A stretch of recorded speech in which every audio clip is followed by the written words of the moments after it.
Herkese merhaba arkadaşlar. Ben Zeynep. Hobisever YouTube kanalıma hoş geldiniz. Altıgen hırkamızın part 2 videosuyla yine karşınızdayım. Yapmış olduğumuz bu hırkanın aşamalarını tamamladık. Son aşamalarını ise bu videomuzda tamamlayacağız arkadaşlar. Eğer bu videoyla karşınıza geldiysem videomun sağ üst köşesinde sizlere part 1 videosunu ekliyor olacağım. Yine açıklamalara ve yorumlarda da sabitlerim. Diğer videoma da kolaylıkla ulaşabilirsiniz. Bu videomun sonundaki oynatma listeme de tıklarsanız oradan da diğer videoya geçebilirsiniz. Sözü fazla uzatmayalım. Hadi videomuza devam edelim. Şimdi hırkamızda etek boyunu uzatma ile devam ediyoruz. Buradaki düz yüzümüzden başlayacağız arkadaşlar. Bakın şu kısımdan başlayacağım. Bir tam tur devam edip diğer ön yüzün şu uç kısmına kadar öreceğim. Daha sonra tekrar bu noktadan geriye dönüş yapacağım ve şu noktaya kadar öreceğim. Yine tekrar edeceğim. Buradaki tekrar sırası tamamen sizin hangi uzunlukta yapmak istediğinize bağlı. İstediğiniz sıra sayısında rahatlıkla yapabileceksiniz. İsterseniz pantolon cep hizasında ya da diz hizanızda ya da ayak bilek boyuna kadar bile uzatabilirsiniz. Bu size kalmış. İstediğiniz ölçüde yapabilirsiniz. Dediğim gibi üstünüze denersiniz. Sıra sayınızı ona göre kararını verebilirsiniz. Şimdi nasıl başlayacağız? Şöyle çevireceğim.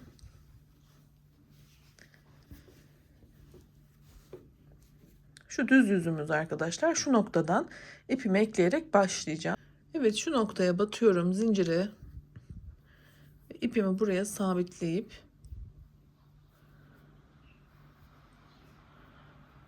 şöyle 3 zincirle bağlıyorum, buraya sabitledim, sıkıştırıp şimdi bu ipleri de gizleyeceğiz. Bunu en son yine bitiminde de hırkamızın ipleri kesmiyoruz. Biraz gizledikten sonra kesiyoruz ucunu. Başlangıç noktamda 3 tane zincir yaptıktan sonra 2 tane ikili trabzan yaptım. Yine burada trabzan gruplarımız aynı devam ediyor. Arada bir tane zincir yaparak diğer boşluğa geçiyorum.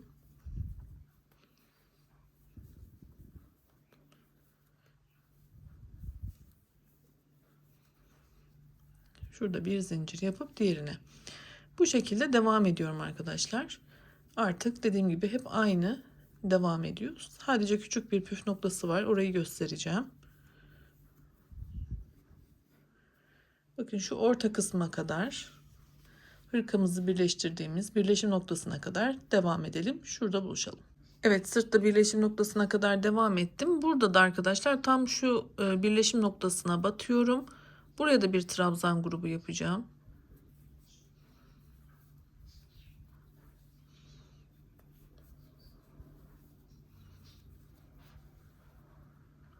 Aynı yere batıyorum.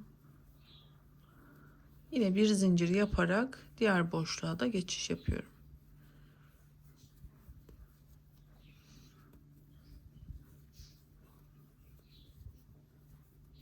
Şöyle bakalım. Evet, geçişimiz de bu şekilde. Şimdi diğer uca kadar yapalım. Bir süre çıkmayı da yine göstereceğim. Son boşluğa kadar geldim. Burada da 2 tane trabzanımı yaptım. Üçüncü trabzanımı da yine şöyle zincire batarak yapıyorum. Kenarın muntazam gözükmesi için. Ve ilk sıramı bitirmiş oldum. İkinci sıraya geçerken 4 zincir yaparak örgümüzü çevirelim. Ve ilk boşluktan başlayarak yine devam ediyoruz trabzan gruplarımızı yapmaya.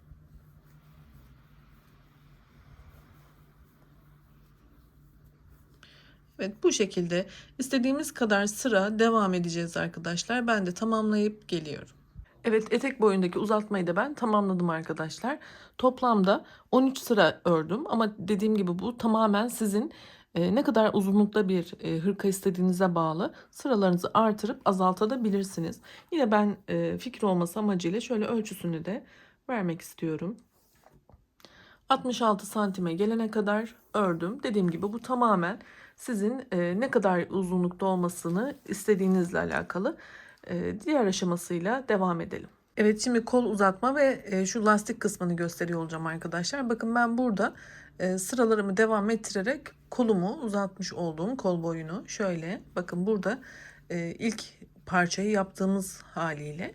Şimdi Şu kısımda nasıl yapıyoruz ona devam edelim. Evet, kol eklemeye ipimi, şurası benim omuzdan gelen ekleme yaptığım kısım arkadaşlar. Ben koltuk altına gelen şöyle göz kararı herhangi bir yerden ipimi bağlayacağım ki tam bir tur yaptığımda yine burada daha az gözükür olsun. Şu boşluktan ipimizi ekleyelim.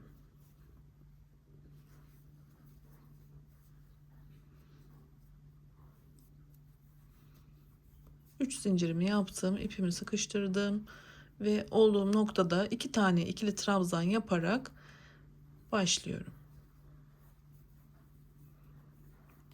Arada bir zincir yaparak diğer boşluğa ilerliyorum. Yine aynı devam ediyoruz. Trabzan gruplarımızda herhangi bir değişiklik yok. 3 zincir yapıyorum. Ve bu şekilde devam ediyorum şu birleşim noktasına kadar. Burada da arkadaşlar tam şu noktaya geldiğimizde yine gösteriyor olacağım. Ben şöyle yapıp yarısına kadar geliyorum. Evet, tam birleşim noktasına geldim. Burada da yine bir zincirimi yaptıktan sonra bu orta kısma batıyorum. Ve 3 tane ikili trabzan da buraya yapıyorum.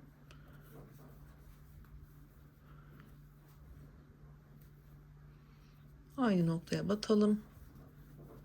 Yine bir zincir yaparak diğer tarafa geçiyorum. Boşluktayım.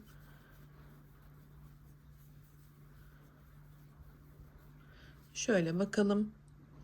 Şimdi başlangıç noktama kadar yine boşluklarda trabzan gruplarımızı yapalım. Eklemeyi ve bir üst sıraya çıkmayı da yine gösteriyor olacağım.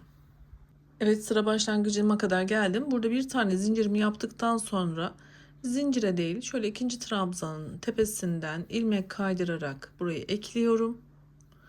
Yanındaki trabzandan da ilmek kaydırarak bir tane daha ilerledim ve boşluğa bir tane ilmek kaydırarak ilerledim ve sıramı tamamladım. Yeni başlangıcımı 3 zincir çekerek bu boşlukta yapıyorum üst sıraya geçerken arkadaşlar ve örgümü devam ettiriyorum.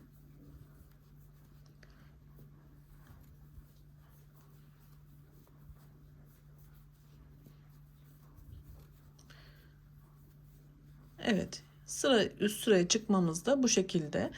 Bunu dediğim gibi tam bir tur devam ettirerek yine burada gösterdiğim gibi eklememizi yapıp diğer boşluktan devam ediyoruz.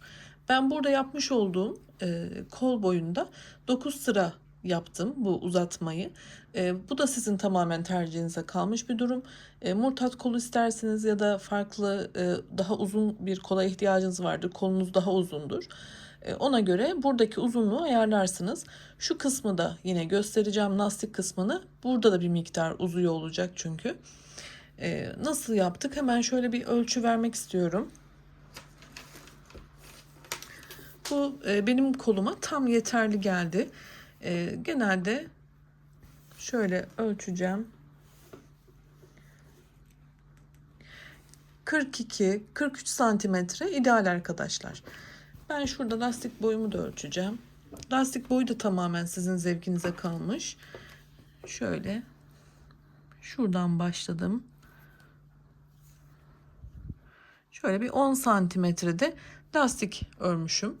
Yani o aradaki farkı ve lastik boyunu hesaplayarak istediğiniz uzunlukta yapabilirsiniz. En kolay yöntemi ise tabii üzerinizde denemek olacaktır. Bu şekilde yapalım, tamamlayalım. Diğer şu lastik kısmını da anlatmaya devam edeyim. Kol uzatmada 9. sıramı tamamladım arkadaşlar. Şimdi son bitişi de göstermek istiyorum. Başlangıç zincirime batarak bir tane ilmek kaydırıyorum ve sıramı tamamladım.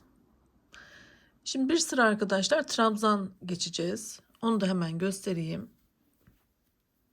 3 tane zincir yapıyorum. Hemen yanındaki trabzandan bir trabzan yapalım. Ve sıradaki trabzanıma da bir trabzan yapalım. Şu şekilde.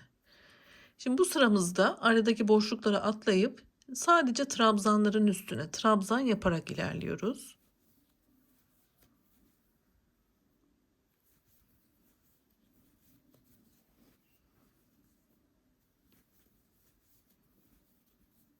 Bakın bu şekilde aradaki boşluklara herhangi bir işlem yapmıyoruz. Ve yine buradaki boşluğu atlayarak trabzanların tepesine bir sıra trabzan yaparak tam bir tur yapıyoruz.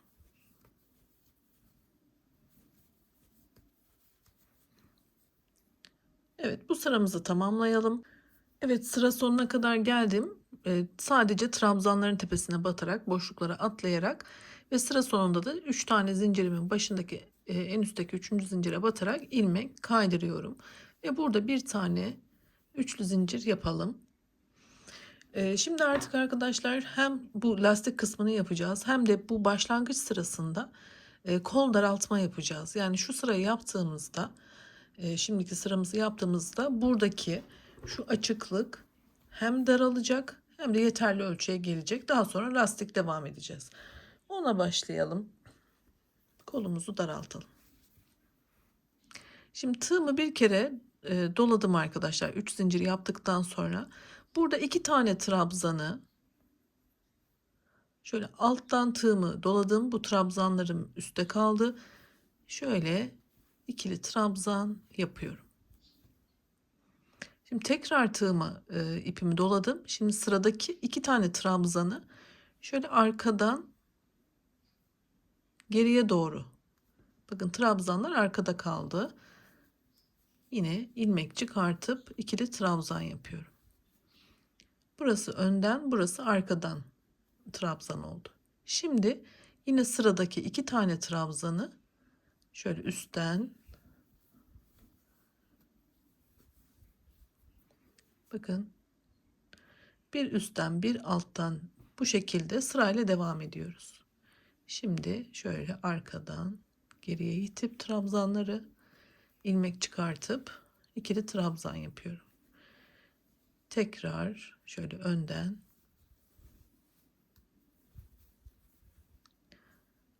yine 2 tane trabzanda bu şekilde arkadan 2 tane trabzanı böyle önden devam ediyorum. Ve bunu tam bir tur şu başlangıç noktama kadar, zincir noktasına kadar devam ettiriyorum arkadaşlar. Bakın trabzanlarımız burada önde ve arkada, önde ve arkada şeklinde ilerliyor. Yapalım. Evet, tam bir tur devam ettim. Sıra sonuna kadar yaptım. Şurada önden aldım en son arkadaşlar. Artık zincirim kaldı şurada, bakın. Bu zincire de ilmek kaydırarak sıramı ekleyerek bitiriyorum. Ve daraltmamız gerçekleşti. Bakın bir miktarda toplandı. Buradaki biraz sıradaki trabzan sayısını yarıya indirmiş olduk. O yüzden toparlanma oldu. Artık bir sonraki sırada ve devam eden sıralarda ilmek azaltmayacağız arkadaşlar. Aynen devam ediyoruz. Yani bu sırada her ne yapıyorsak bundan sonra sürekli sıra başında ve ilerlerken aynı işlemleri yapıyoruz. Şimdi zincirin başına batırıp kaydırma yapmıştım. 3 tane zincirle sıramı başlatıyorum. Burayı yine arka olarak kabul ediyorum. Şurayı, bakın, ilk yapmış olduğum şu trabzanı yine öne geçirerek yapıyorum. Bu arkadan aldığımı da tekrar şuradan şöyle yine arkadan alarak yapıyorum. Şimdi yine üste çıkartıyorum, trabzanı önden yapıyorum. Arkadakini de yine arkadan şu boşluklardan, bakın zaten gözüküyor. Devam ediyorum. Yani burada bunların üst üste gelmesi önemli.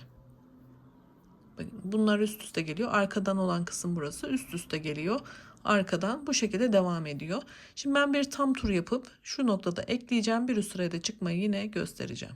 Evet, sıra sonuna kadar geldim. Yine zincirime batarak ilmek kaydırıyorum. 3 zincirle üst sıraya çıkarak yine aynı şekilde devam ediyorum arkadaşlar. Dediğim gibi hiçbir değişiklik yok. Sadece burayı da göstermek istedim. Şöyle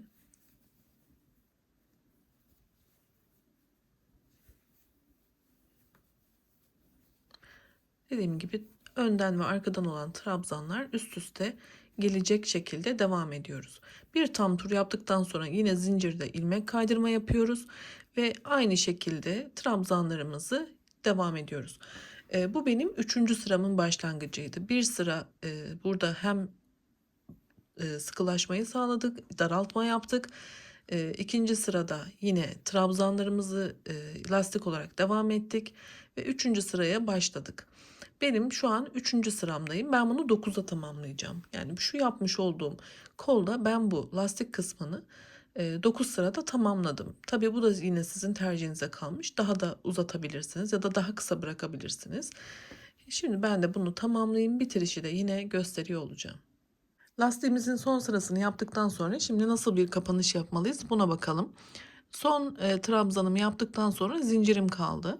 Ve bu noktada artık ben ipimi kestim. Öncelikle ipimi şöyle çıkartıp bırakıyorum. Ve buradaki zincire değil, bu trabzanın üstündeki 2 tane lobu şöyle arkadan tığımı batarak öne çıkarttım. İpimi ise şöyle önden alıyorum ve arkaya geçirdim. Bakın şöyle. Burada da son yapmış olduğum trabzanın sadece arka lobundan tek kanadını alıyorum. Tığımı yine arkadan öne doğru batırdım. İpimi ise önden arkaya doğru yine çıkartıyorum. Ve şu şekilde temiz bir kapanış elde ettim. Daha sonra ipimizi arkada düğüm yapacağız ve gizleyeceğiz arkadaşlar. Şöyle herhangi bir yerden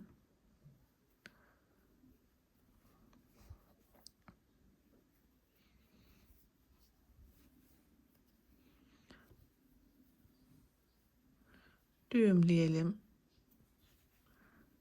Evet, temiz bir kapanış elde ettik. Daha sonra bu ipi de gizledikten sonra kesiyoruz ve artık hırkamızın kolu tamamlandı. Evet, hırkamızın artık son aşaması olan bu yakadaki lastik kısmını anlatıyor olacağım arkadaşlar. Lastiği nasıl yapacağız? Bu arka sıramızda, ön kapakta, hırkamızın ense kısmında yine ön kapakta yaparak tam bir tur lastik yapacağız.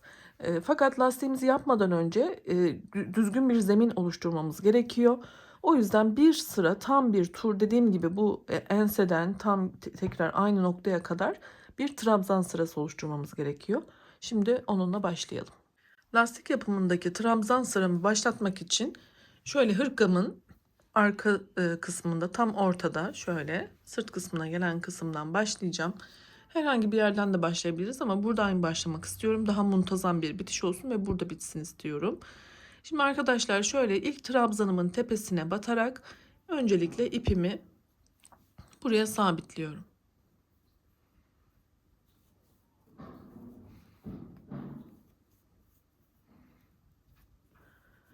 Şimdi sırada gelen tüm trabzanların tepesine bir tane trabzan yapıyorum.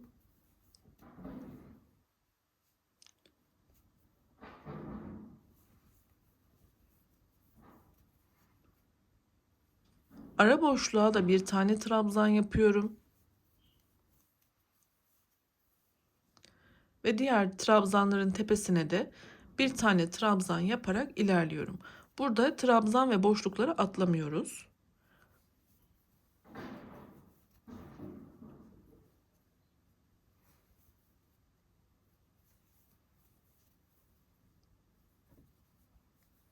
Boşlukta da ikili trabzanlarımızı yapıyoruz. Bu şekilde devam ederek hırkanın şu uç kısmına kadar ilerleyelim. Evet, hırkamın uç noktasına kadar geldim. Şu noktadan başladım biliyorsunuz. Şöyle uç kısmına kadar devam ettim. Burada küçük bir püf noktası var. O yüzden birlikte yapalım istiyorum. Burada da trabzanlarımızın üstüne batıyoruz. Birer tane trabzan yapıyoruz. Tam şu köşe noktasında dönüşte arkadaşlar aynı yere 3 tane ikili trabzan yapıyoruz ki bir dönüş oluşturalım ve dönerken de kastırma yapmasın. Aynı noktaya 3 tane ikili trabzan yapalım.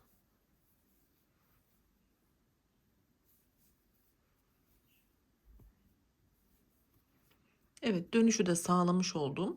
Şimdi arkadaşlar burada dikkat ederseniz burada zaten 3 trabzan bir zincir kısmımız vardı.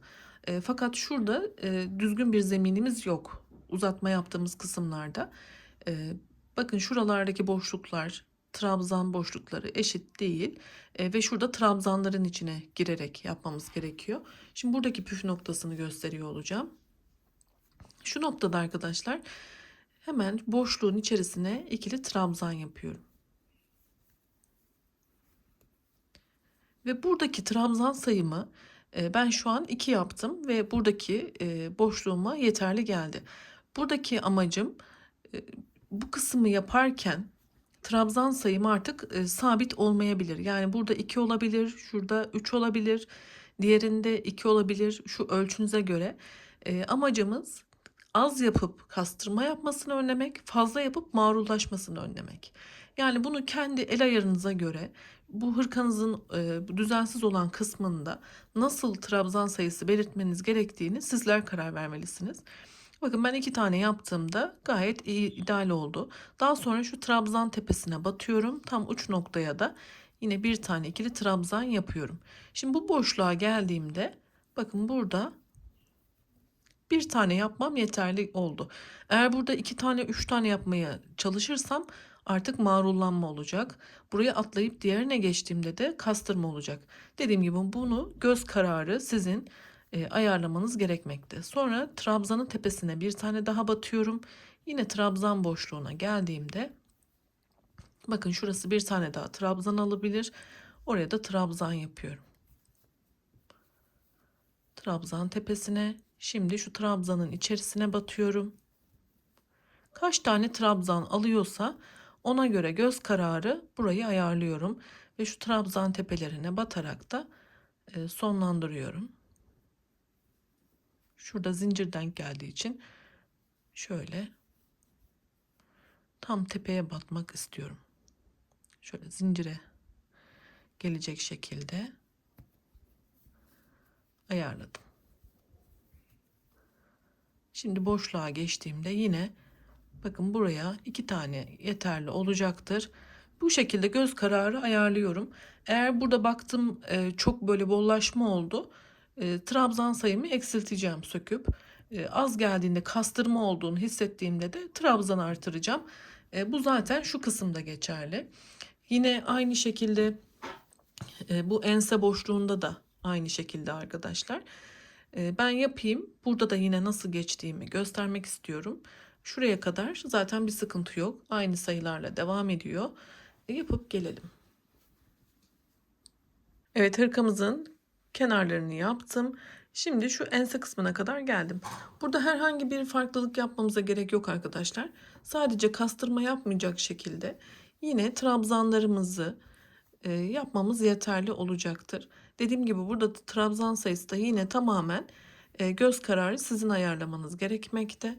Şu şekilde dönüşünüzü rahat sağlayacağınız, kastırmaya da marullanma yapmayacak şekilde yapmanız yeterli olacaktır.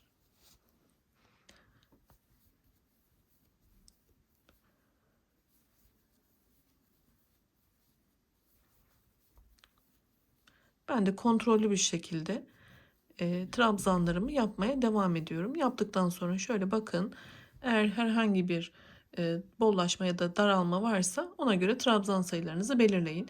Şimdi ben bir tam tur yaparak son birleştirme kısmında yine bir üst sıraya çıkmayı göstereceğim. Yapıp geliyorum. Tam bir tur devam ettikten sonra başlangıç noktama kadar geldim ve burada da zincirimin üçüncüsünde yine ilmek kaydırarak sıramı tamamlayıp ekliyorum.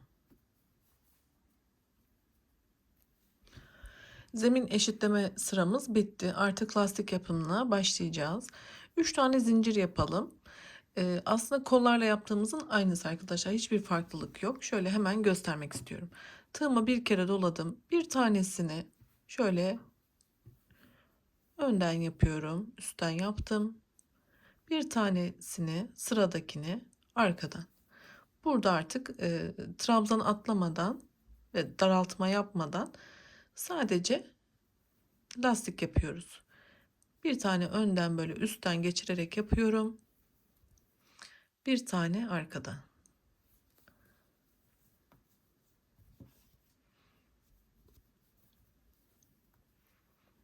Bakın bu şekilde lastiğimizi yapıyoruz.